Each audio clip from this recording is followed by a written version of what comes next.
मुकुंदनगरमधील धीरज परदेशी हल्ल्याच्या निषेधार्थ हिंदुत्ववादी कार्यकर्त्यांची गर्दी वाढली.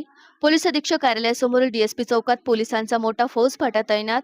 हिंदुत्ववादी संघटनाच्या कार्यकर्त्यांची मोठी गर्दी होण्यास सुरुवात. संभाव्य जमावाच्या पार्श्वभूमीवर पोलिसांची कडेकोट तयारी.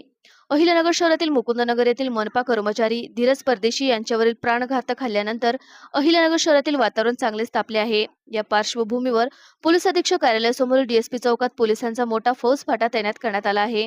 हल्ल्याच्या निषेधार्थ हिंदुत्ववादी संघटनांचे कार्यकर्ते मोठ्या संख्येने डीएसपी चौकात जमू लागल्याने परिसरात पोलिसांनी कडेकोट बंदोबस्त ठेवला आहे. चौकातील प्रमुख मार्गांवर पोलिसांची अतिरिक्त कुमक तैनात करण्यात आली असून परिस्थितीवर वरिष्ठ अधिकाऱ्यांकडून लक्ष ठेवले जात आहे. धीरज परदेशी यांच्यावर झालेल्या हल्ल्यामुळे नागरिकांमध्ये संतापाची भावना असून आरोपीवर कठोर कारवाईची मागणी जोर धरत आहे. कायदा सुव्यवस्था अबाधित ठेवण्यासाठी पोलिसांकडून खबरदारीच्या उपाययोजना करण्यात येत आहेत.